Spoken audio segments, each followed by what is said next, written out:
y bienvenidísimos a un nuevo video. El día de hoy con un nuevo relato. Y vengan, les vuelvo a explicar porque hay muchos de ustedes que a veces no entienden y tengo que explicarlo 1000 veces. Entonces, este año les dije que les iba a traer diferentes tipos de contenido, aparte de los casos que son fijos, miércoles y domingos. Pero les conté que cada 4 podcasts de 11-11, al quinto ya no será podcast, sino será relato misterioso. Como les dije, el año pasado hice 2 relatos misteriosos, que es contar un caso de una forma diferente a la que usualmente las hago, que es más como un audiolibro, ¿sabes? Como sumergirte más en la historia desde primera persona o algo así. Muchos de ustedes lo odiaron a muerte, pero muchos de ustedes lo amaron. Entonces, para esas personas que lo amaron y que no quieren que yo deje de hacer eso, ya saben que cada 4 podcasts o más o menos una vez al mes les voy a hacer un viernes especial de un caso relatado de esa forma. Ok. No quiero decir que todos mis casos son relatados así, que cambié la forma, no. Esto es solo una vez al mes. El resto de casos son como siempre los leo, ¿listo? Entonces hoy les traigo uno de esos casos. Y también en la miniatura ustedes van a identificar, porque les voy a poner como algo diferente en las miniaturas, donde diga no caso misterioso, sino relato misterioso o algo así, para que ustedes se den cuenta de la diferencia cada mes, ¿ok? Ya que les expliqué por 10ª vez, que no importa, yo les explico las veces que sean necesarias. Pues eso, hoy les traigo un nuevo caso real, porque es real 100%, pero lo voy a relatar de otra forma. Antes de comenzar, síganme en todas mis redes sociales, saben que les hago mucho contenido extra que yo sé que les va a encantar. Síganme en mi canal de WhatsApp, que lo encuentran como Paulette, y por favor suscríbanse. Estamos emocionados, este año quiero llegar a los 10 millones, ojalá, si la vida lo quiere así, y ustedes me ayudan suscribiéndose, porque hay muchos que ven los videos pero no están suscritos. Pero bueno, ahora sí, sin más que decir, comencemos.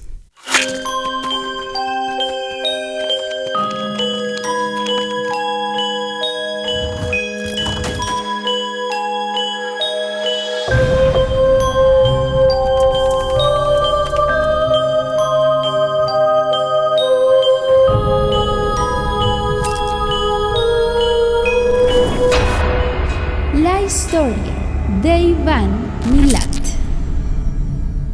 Era enero de 1990 y el calor era abrasador. Se te pegaba la piel como una de esas cobijas sofocantes. Paul Onions, un joven de 24 años, se había animado a vivir una aventura completamente diferente en Australia. Como muchos viajeros de su edad, se puso una mochila al hombro, tenía un presupuesto bastante ajustado, pero un corazón lleno de expectativas, y eso lo motivó a salir adelante. Era su día de suerte, o bueno, eso pensó al menos él, porque justo cuando lo pidió al universo, una furgoneta paró para llevarlo de un punto que él necesitaba al otro. El hombre, un hombre de mediana edad, cabello oscuro, peinado hacia atrás y un bigote grueso que hacía que sus facciones fueran mucho más acentuadas. Le sonreía de una manera muy tranquilizadora. ¿Vas a Mildura?, le preguntó Paul, acercándose a la ventana del vehículo que él ya tenía abajo. Claro, sube, tengo espacio de sobra. La voz de Bill sonaba muy tranquila, ese era su nombre, casi demasiado tranquila en realidad, pero Paul no tenía motivos para sospechar o pensar algo mal. Él se sube a la furgoneta y deja su mochila en el asiento de atrás. Durante esos primeros minutos, la conversación, la verdad, fluyó sin ningún tipo de problema. Hablaron del clima, de la belleza de Australia y de los planes que tenía Paul. Sin embargo, a medida que hablaban más, Paul notó que el acento de Bill era un poco particular, casi exageradamente australiano. Más como si intentara sonar amigable que realmente ser él. Y es ahí donde Bill desvía por una carretera alterna. La atmósfera ya no era la misma. Bill comenzó a hacerle preguntas un poco más personales ahora a Paul. Y ya su calor se comenzó a ir. La sonrisa se comenzó a desdibujar. Algo en su mirada se volvió más oscuro, se endureció. Y Paul sabía que lo que estaba sintiendo ya no tenía que ver con el sofoco o con el aire acondicionado. ¿Tienes familia en Australia?, le preguntó Bill, mientras agarraba el volante con muchísima fuerza. No, estoy solo. ¿Por qué? contestó Paul, intentando sonar un poco relajado, aunque su mente le mandaba constantemente alarmas. Bill no le respondió, se limitó a mirar al frente, a la carretera, que por cierto, no pasaba ningún carro y solo había como matorrales a los lados. Y ahí Paul empezó a preocuparse. ¿Por qué nos desviamos?, preguntó, intentando mantener la calma. Tengo que recoger algo allí, no tardaré mucho, respondió Bill con su voz bastante monótona y distante. Fue entonces cuando Paul la vio. Tenía escondida un arma dentro de los asientos delanteros. El terror inmediatamente lo invadió y se obligó como a mantenerse en compostura. Observó a Bill con más atención y le pareció que se había convertido como en otra persona, en alguien despiadado.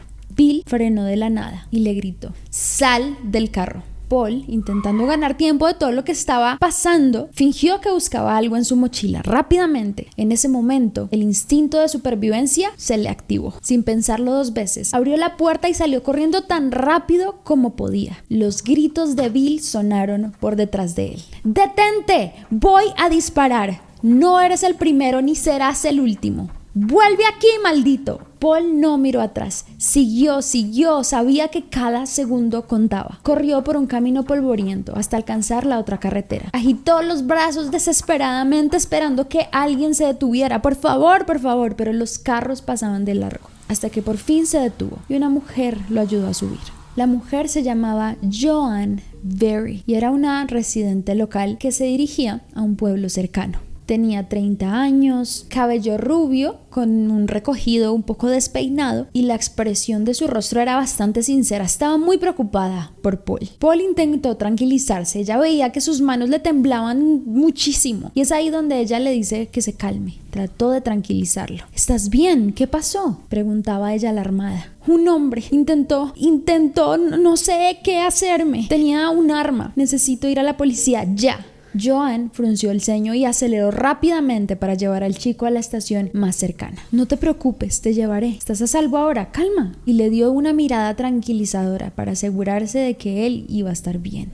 Llegaron a la comisaría y él ahí denuncia el incidente. Pero ahí, sin saber la magnitud de los hechos, sin saber siquiera quién era exactamente Bill, su caso quedó congelado. No hubo muchos más avances. Joan lo esperó en la comisaría hasta que terminó de hablar con los policías. Le dio su número de teléfono y se aseguró que estuviese bien y le dijo que si necesitara algo se lo dijera. Lo que Paul para ese momento no sabía es que había escapado de las manos de un hombre llamado Ivan Milat, quien eventualmente se conocería como el asesino de los mochileros. Esa valiente fuga fue uno de los primeros pasos para eventualmente detener a uno de los peores asesinos en la historia de Australia. Pero eso pasaría unos años después, cuando un bosque llamado Belanglo comenzaría a revelarle sus oscuros secretos. El bosque estatal de Belanglo está a unos 140 kilómetros al suroeste de Sydney. Y esa tranquilidad que emanaba, esa respiración profunda y tranquila, escondía un horror inimaginable. En septiembre de 1992, 2 corredores entraron al lugar, buscando un lugar para entrenar. Mientras avanzaban por el sendero, uno de ellos notó algo muy particular en el suelo. Un montón de hojas parecía que se hubiesen movido hacía poco tiempo. Intrigado, movió las hojas y descubrió algo que lo paralizó. Era un hueso humano. En ese mismo instante la policía fue alertada y al poco tiempo desenterraron 2 cuerpos. Erin Caroline Clark, de 21 años, y Joan Walter, de 22 años. Ambas eran mochileras británicas que habían sido reportadas como desaparecidas 5 meses atrás. Caroline, por su parte, había sido asesinada de una forma brutal. Le habían disparado 11 veces en la cabeza, lo que indicaba una ejecución despiadada. Joan, por su lado, fue apuñalada repetidamente, con heridas que mostraban una ferocidad animal. La escena, que en sí era bastante violenta, también tenía muchísima meticulosidad. Quienquiera que hubiera planeado los asesinatos, lo había hecho con bastante cuidado. Ese descubrimiento conmocionó a Australia y atrajo la atención de muchísimos medios internacionales. Los detectives que lideraban la investigación, encabezados por uno llamado Clive Small, sabían que este no sería un asesino cualquiera, uno de esos que habían visto ellos tiempo atrás. No. Este era alguien que disfrutaba de la casa y además elegía muy bien a sus víctimas, viajeros jóvenes, vulnerables y alejados de su familia. A pesar de muchos esfuerzos por tratar de investigar qué había ocurrido, el proceso se enfrió durante un año, pero en octubre de 1993 hicieron otro macabro descubrimiento que hizo que el caso se reavivara. Un hombre recogía leña en el bosque y se tropezó con una tumba superficial. Y cuando la policía llegó, desenterraron 3 cuerpos. Deborah Everest, de 19 años, James Gibson, de 19 años también, y Simone Schmidt, una alemana de 21 años. Los primeros 2 eran pareja y habían desaparecido en diciembre de 1989, mientras que la última había desaparecido en enero de 1991. Deborah había sido golpeada en el cráneo con un objeto contundente, probablemente un martillo o algo similar, y además la habían apuñalado. James había sido apuñalado en el pecho y al parecer su asesino había disfrutado infringiéndole el dolor. Y algo muy curioso es que la mochila de James fue encontrada muchos meses después de su desaparición en un lugar bastante alejado del bosque, lo que causó bastantes dudas en el caso. Aquí había algo en común. Todas las víctimas estaban en el bosque, así que su asesino probablemente estaba cerca. Simone, por otro lado, había llegado a Australia desde Alemania y su objetivo era recorrer y conocer el país. En 1991, cuando desapareció, alarmó a toda su familia, pero la policía no tenía ni un solo indicio. Cuando encontraron el cuerpo, resolvieron que había sido apuñalada en el torso y también tenía varias heridas de tortura en su cuerpo. Sus pertenencias, por otro lado, nunca fueron encontradas, lo que le hizo pensar a los detectives que probablemente su asesino las guardaba como trofeo. En noviembre de 1993 hallaron 2 cuerpos más. Eran Arha Afshiet, de 20 años, y Gabor Naujek-Yuf, de 21 años, quienes eran pareja, mochileros alemanes también. Desaparecieron en 1991 y cuando los encontraron, el cuerpo de Anja no tenía cabeza. Su cráneo nunca fue recuperado. A Gabor le habían disparado varias veces en el torso y en la cabeza y además mostraba unas heridas de un cuchillo.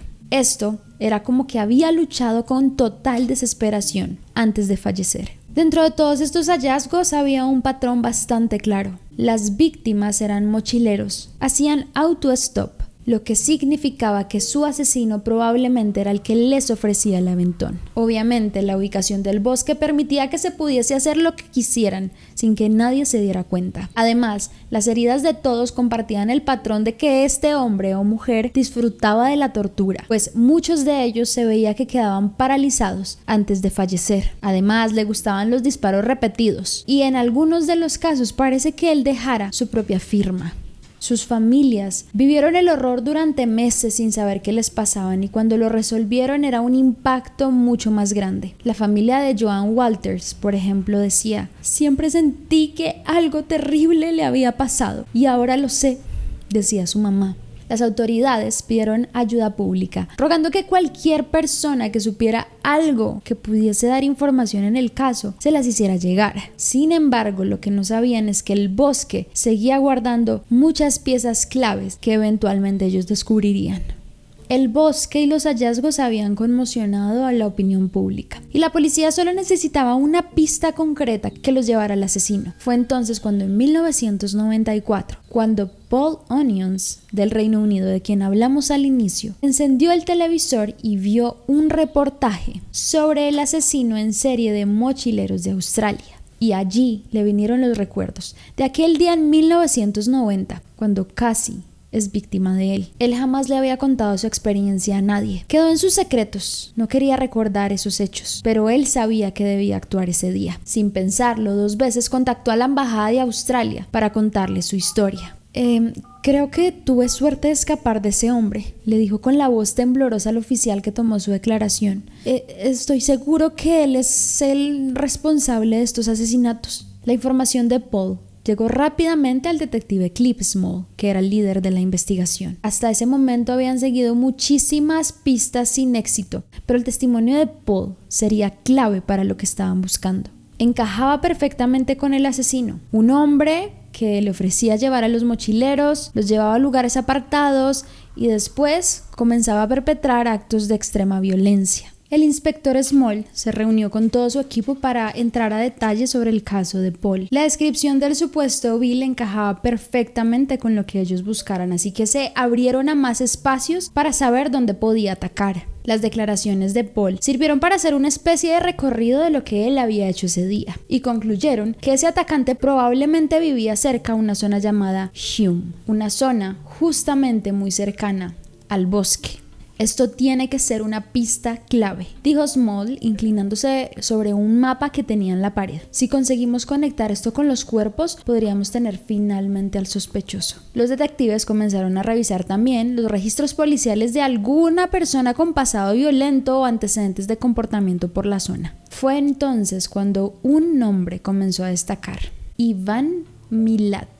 Había justamente trabajado como conductor y tenía experiencia en las carreteras de la zona. Y más importante aún, tenía un historial de violencia, encarcelamiento y sospechas de secuestro de décadas atrás. Con esta información, la policía decide contactar nuevamente a Paul Onions para saber si la persona que la había conocido era Iván. Es ahí donde lo llevan nuevamente a Australia para que identifique una serie de fotos que ellos tenían. Cuando la imagen de Iván apareció, la actitud de Paul cambió completamente. Se puso pálido, respiró profundamente y antes de llorar: es él, no tengo dudas, es el hombre que intentó matarme.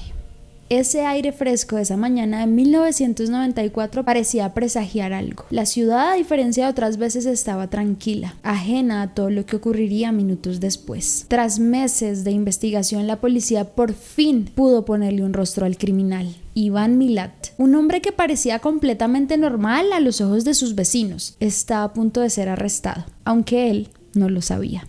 En otra sede de la policía, en Nueva Gales del Sur, un detective revisaba las últimas pruebas. Una pila de fotografías, informes, declaraciones e incluso registros telefónicos que mostraban llamadas sospechosas que había hecho este hombre desde su hogar. A las 6 de la tarde de un miércoles, un equipo de alrededor de 10 oficiales se reunió frente a la casa de Iván. Estaban listos y sabían lo que tenían que hacer, pero sabían que no sería un arresto fácil. En esos últimos días, Iván se había mostrado muchísimo más cauteloso, como si él hubiera sospechado de que algo no iba bien. Cuando los oficiales llegaron a la puerta, la tensión era palpable.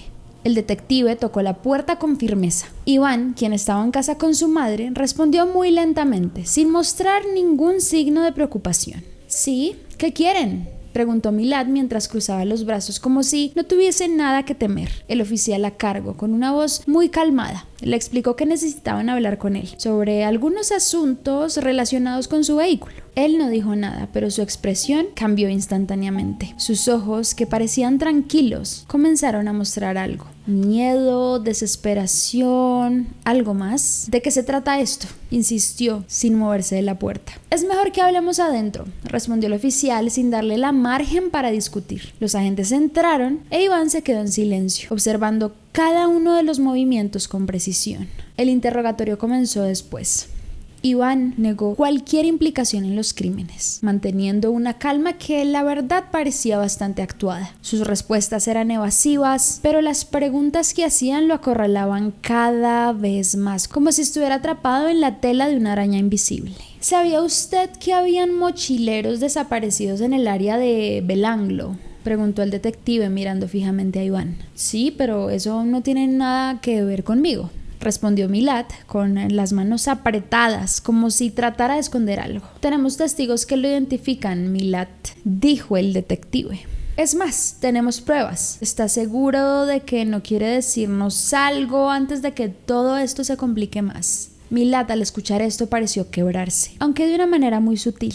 Su rostro pasó por muchas emociones en cuestión de segundos, una mezcla de miedo, desafío, y por un momento los oficiales pensaron que él iba a ceder, pero no lo hizo. Al contrario, se levantó de la silla furioso. «¡Esto es una mentira! ¡No soy un asesino!». Milat gritó hacia el jefe. «Quieren inculparme de algo que no hice». El detective no se inmutó. El tiempo había llegado y además los oficiales tenían todo lo necesario. Con la firmeza de quien sabe que el trabajo está hecho, el detective le dio una orden de arresto. Está detenido por el asesinato de 7 personas. Cualquier cosa que diga puede ser utilizada en su contra. Los agentes lo esposaron y lo condujeron fuera de casa. Mientras los llevaban, Milat maldijo, gritó, pero no pudo evitar el momento. Todo lo que él había construido se le desmoronaba en un momento. Una vez fuera, fue trasladado a la policía. Las pruebas se iban acumulando cada vez más. Huellas dactilares, trofeos de las víctimas, todos encontrados en su casa, testigos, informes forenses y muchas cosas más. Habían atrapado a Milad,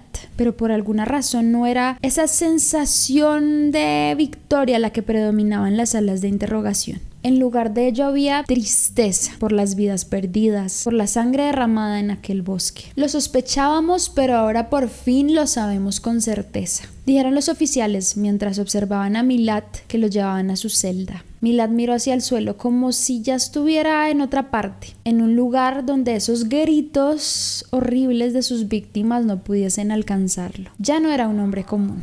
Ahora, las frías celdas de la policía eran el monstruo de esa justicia que por fin le había dado casa. ¿Qué lo había llevado a ser tan despiadado? ¿Qué demonios habitaban en su mente? Ivan Milad creció en un lugar donde el caos y la violencia eran algo normal. Nació en 1944. Y fue quinto de 14 hijos que tuvieron sus padres, una familia de inmigrantes, pobres y disfuncionales. Su madre Margaret luchaba por mantener el orden, mientras su esposo, Jepan, imponía siempre un ambiente de miedo y tensión. Él era alcohólico y agresivo, y se encargó de que sus hijos conocieran la violencia desde una edad muy temprana. Iván, al igual que muchos de sus hermanos, fue testigo de cómo su padre sometía a su mamá a constantes agresiones físicas y psicológicas. Eso marcó su carácter de forma irrevocable, y desde niño, Iván mostró signos de violencia. Era un niño inquieto y agresivo, recordó su hermano Boris, quien pasó gran parte de su niñez compartiendo la misma casa. Recuerdo una vez cuando Iván me miró fijamente y me dijo que mi esposa estaría mucho mejor sin mí. Era algo raro, algo que yo no entendía, pero sabía que no era normal. Además, una vez en un ataque de rabia, atacó a un perro con un machete y lo partió en dos, confesó Boris, con un dejo de quietud al pensar en todos esos momentos. A medida que fue creciendo, la violencia de Iván ya no se limitó solo a golpes o peleas con sus hermanos. Comenzó a mostrar cada vez un comportamiento mucho más perturbador. En su adolescencia, su mamá Margaret intentó en varias ocasiones hablar con él, buscando entender esa razón de la agresividad, pero él nunca dio respuestas satisfactorias. ¿Por qué lo haces, Iván? ¿Por qué siempre estás metido en líos?, le preguntó su mamá en una de esas muchas largas noches de insomnio. Es lo único que me hace sentir algo, mamá,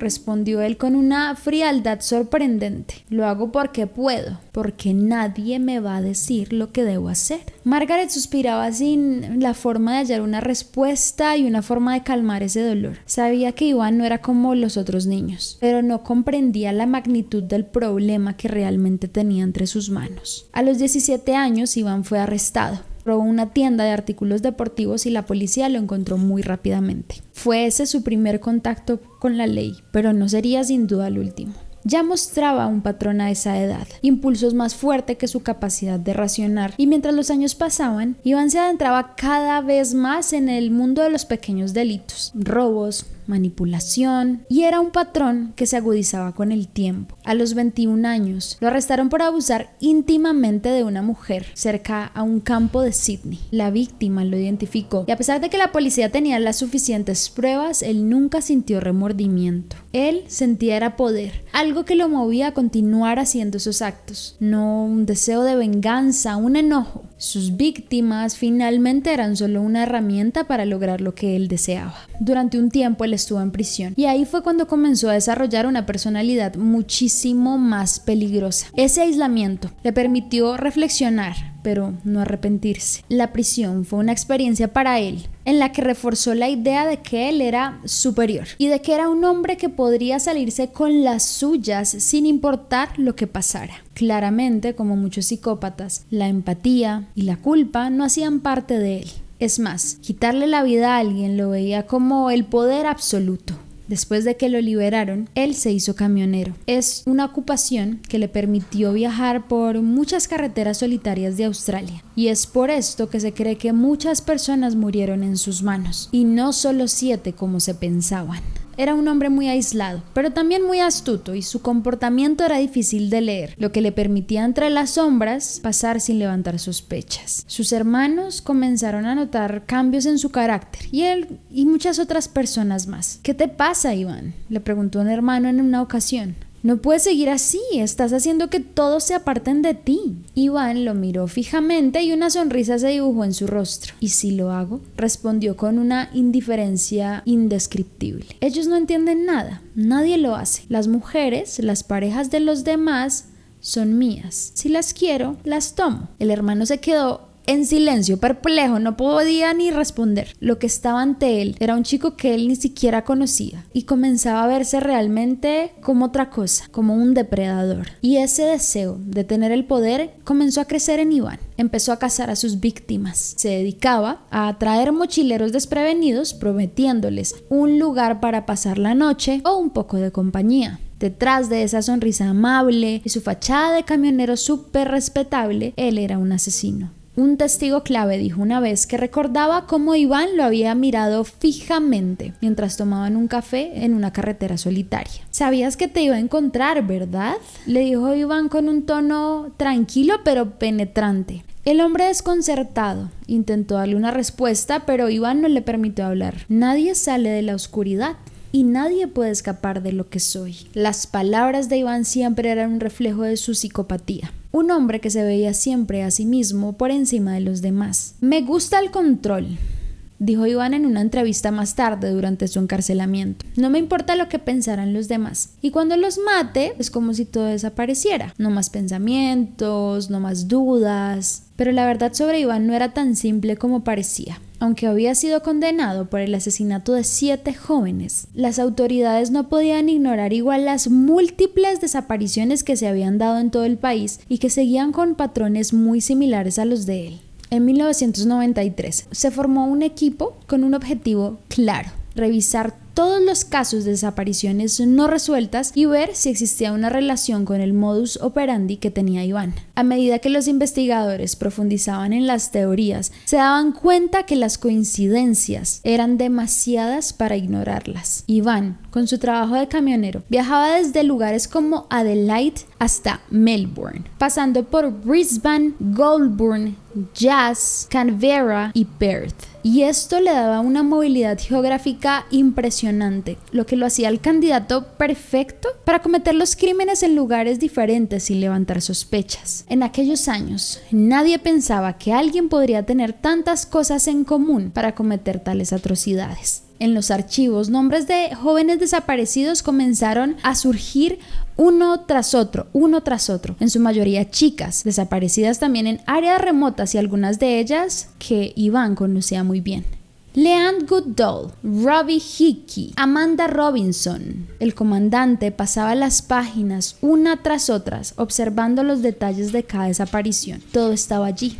Las fechas, los lugares, las características de las víctimas. Iván había demostrado que era muy astuto. Había seleccionado muy bien a las víctimas, con precisión, y sus crímenes eran tan meticulosos que la policía tardó años en juntar las piezas. El grupo comenzó a hacer conexiones con casos previos, algunos tan antiguos como 1978, casi 20 años antes de que Millard fuera arrestado en el 94. Lo más aterrador, comentó Clive Small, es que las víctimas no solo eran locales. Algunos casos de nuestra lista incluyen a personas de Inglaterra, de Alemania, de Italia, de Nueva Zelanda. ¿Quién nos puede decir cuántas víctimas más habrá tenido Iván? Y así, el grupo comenzó a centrarse en todos esos casos no resueltos, buscando cualquier pista que pudiese conectar a Iván. Las víctimas comenzaron a ascender hasta 58. Cuando la policía arrestó a Iván, la policía comenzó a pensar en diferentes cosas, y una de las posibilidades más grandes es que probablemente la propia familia de Iván de alguna manera podría estar conectada también con los crímenes. Iván puede que no estuviera solo. A lo largo de la investigación también descubrieron que la familia tenía múltiples antecedentes penales, y esto jugaba un papel crucial en el entorno de él. un hermano, era conocido por una gran cantidad de delitos menores y él había mantenido una relación muy cercana con Iván durante muchos años. Comenzaron a examinar las vidas de los hermanos y las hermanas, los cuales también compartían patrones problemáticos con él. Durante los interrogatorios que comenzaron a hacerle a la familia, se dieron cuenta que varios de ellos comenzaron a alinear sus alegatos, pero muchas veces resultaban muy poco convincentes. Así que algunos policías pensaron que probablemente no estaban tan involucrados como ellos pensaban, pero sí sabían de varios de estos crímenes y nunca habían denunciado a Iván. Eventualmente, la policía se topó con una figura mucho más joven dentro de todo este caso, Matthew Milat, el sobrino de Iván. El nombre de él se había mencionado ocasionalmente durante varios interrogatorios, pero fue un caso ocurrido mucho después de la captura de Iván que le llamó la atención a la policía. En 2010, Matthew fue arrestado por el asesinato de un amigo de él, David Auterlony. Y lo curioso es que el caso tenía muchísima conexión con los crímenes del bosque, pero lo que se reveló durante el juicio fue sin duda perturbador. La investigación desenterró detalles bastante escalofriantes sobre la relación entre Matthew con su tío Iván. No solo estaba obsesionado con él, sino que también había tratado de replicar sus crímenes. Pronto la policía entendió que la familia de Iván no era una familia común, sino que tenía una red compleja y bastante tóxica. Los actos delictivos era como si fuesen transferidos de una generación en otra. Y es por eso que la captura de Iván marca un hito en la historia criminal de Australia. Pero lo que siguió a continuación fue un suceso que sumó más gravedad a la magnitud de los crímenes. El caso fue llevado a juicio y el mundo entero lo observó, pues sus víctimas no solo eran australianas. El 16 de julio de 1996, cuando comenzó el juicio en el Tribunal Supremo de Nueva Gales del Sur, Iván permaneció casi siempre en silencio, incluso durante toda su detención, y ahora se enfrentaba a las acusaciones más graves. La policía tenía una montaña de evidencia en su contra e incluso lo más importante, la historia de Paul Onions de primera mano. Durante las primeras audiencias, los fiscales comenzaron a presentar el caso. La pieza central de la argumentación era la conexión de los cuerpos de los mochileros hallados en el bosque y el perfil de Iván. Los testimonios de los testigos fueron cruciales también para la imagen de ese hombre implacable que acechaba a sus víctimas en la oscuridad. El fiscal describió a Iván como un hombre calculador, metódico, obsesionado con la violencia, que no se limitó solo a un asesinato, sino que parecía tener un patrón de crueldad extrema. A través de varias pruebas forenses, se descubrió que Iván había utilizado las mismas herramientas, las mismas cuerdas, incluso varios elementos en todos los asesinatos de los mochileros. Los detalles escalofriantes fueron más que suficiente para los jurados, quienes se formaron una idea clara del propio Iván. Pero la historia realmente aterradora fue la que narró Paul Onions. Su relato de huida de lo ocurrido en 1990 fue muy importante. Aunque Iván lo había intentado silenciar, él logró sobrevivir para ese momento de la vida y contar su historia. Él me dijo que había matado a otras personas antes de mí, recordó Paul en el estrado. Su voz era fría, como si estuviera hablando del clima, pero luego comenzó a reírse, como si estuviera divirtiendo. Eso fue lo más aterrador, la calma de su voz. El jurado observaba a Iván en silencio.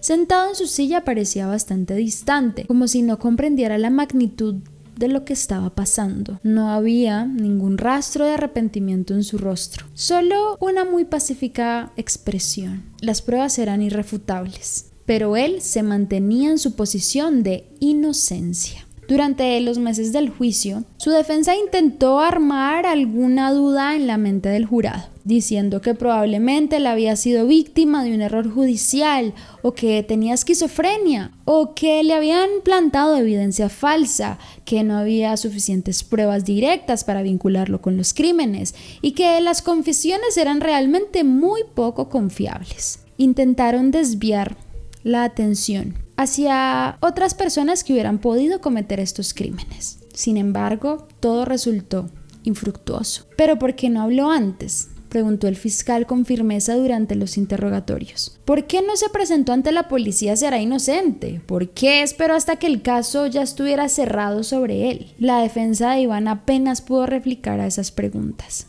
El 27 de julio de 1996, el juicio llegó a su fin. Tras meses de testimonios, pruebas, argumentaciones, el jurado se retiró para deliberar. Pasaron solo 2 días y la tensión se sentía en el aire. Finalmente, a principios de agosto, los 12 miembros del jurado dieron su veredicto. Culpable de los 7 asesinatos a los mochileros. Su condena, 7 cadenas perpetuas. La decisión del tribunal simplemente confirmó lo que todos ya sabían. Iván era un asesino en serie, un monstruo camuflado entre la sociedad. Permaneció en prisión durante 25 años, pero su salud se deterioró rápidamente. En 2019, fue diagnosticado con un cáncer de esófago, una enfermedad que empeoró rápidamente. A pesar de los intentos de apelar por su condena, la sentencia a la muerte social ya había sido pronunciada en su mente y en la de toda Australia. En octubre de 2019, Iván Milat falleció a los 74 años en el hospital de la prisión de Long Bay, rodeado de la misma soledad que él había experimentado durante los últimos años de su vida. La noticia de la muerte fue recibida con total indiferencia por la mayoría de la gente. Para muchos la justicia había hecho lo suyo, pero la muerte de Iván no trajo el consuelo de la familia de las víctimas. El caso de Iván Milat, aunque cerrado en términos legales, sigue siendo una historia sombría de Australia. A pesar de que lo condenaron por los 7 asesinatos a la cadena perpetua, se sospecha que fueron muchísimos más, alrededor de 65. Las familias de los mochileros desaparecidos y asesinados jamás recuperarán a sus seres queridos, y además muchos quedaron en el limbo, sin saber si el hombre condenado y que murió fue culpable o no. Pero bueno, chicos, hasta aquí nuestro relato de caso real, absolutamente real. Este es un caso ocurrido en Australia, lo pueden investigar. Esto es lo que ocurrió realmente alrededor de él. Muy lamentable toda la situación, pero dentro de todo se hizo justicia y pagó su condena. Muy pronta su muerte, sí. Pero bueno, de alguna forma u otra se resolvió, y a mí me sorprende esas historias cuando una víctima está a punto de que le ocurra lo mismo y pasa algo y logra escapar y salvar a todo el mundo. Se me hace fascinante. Así que esta es la historia de Iván Milat. Si les interesó, no olviden dejar me gusta, los deditos arriba, coméntenme qué sienten, qué piensan. Para los que escucharon el caso es porque son fans de que les relate el caso así. Díganme, ¿les gustó? ¿No les gustó? Y ya no olviden seguirme en todas mis redes sociales, en mi canal de WhatsApp, y recuerden suscribirse porque me encantaría llegar a los 10 millones este año, y hay muchos que ven y no se suscriben, ya les dije. Así que bueno, nos vemos muy pronto con un nuevo video. Muchas gracias por verme, no olviden seguir sus sueños y nos vemos en el próximo. Bye.